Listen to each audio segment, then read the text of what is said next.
இந்த ஃபாரஸ்ட்ல வந்து அங்க பாரு அங்க ஒரு அழகான நீர் ஊற்று இருக்கு. அந்த நீர் ஊற்று அந்த சத்தத்தை கேட்கும்போது எனக்கு என்ன தோணுதுனாக்க, எங்க அம்மா வந்து எப்பவுமே என்னை இந்த ஃபாரஸ்ட்க்கு கூட்டிட்டு வருவாங்க. கூட்டிட்டு வரும்போது அங்க வந்து ஒரு அரிய வகை கல் இருக்கும். ப்ரீஷியஸ் ஸ்டோன் இருக்கும். ஸ்டோன் கலெக்ஷன நல்லா பண்ணுவாங்க.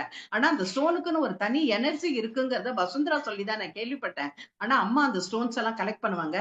கலெக்ட் பண்ணிட்டு என்ன பண்ணுவாங்க, அந்த ரிச்சுவல்ஸ் அந்த ஸ்பிரிட் எல்லாம் இன்வைட் பண்ணி ரிச்சுவல்ஸ் பண்ணுவாங்க.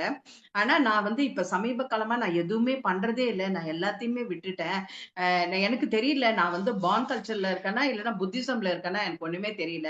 அப்ப அவங்க சொல்வாங்க, இது வந்து நீ நீ இருக்கிற ஸ்டேட் வந்து நீ பான் கல்ச்சரும் கிடையாது, அந்த இதுவும் கிடையாது.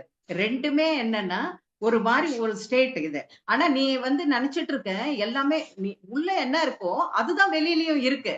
அத நீ புரிஞ்சுக்கணும்.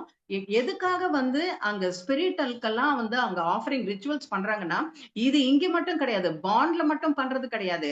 ஈவன் காஷ்மீர்ல நான் பார்த்திருக்கேன். அங்க இருக்கிற பண்டிட்ஸ் அவங்களும் இத பண்ணுவாங்க.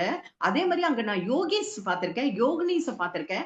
அவங்கெல்லாம் கூட ஸ்பிரிச்ச வந்து வெல்கம் பண்ணி அவங்களுக்கு வந்து இது பண்ணுவாங்க. தேங்க்ஸ் சொல்வாங்க.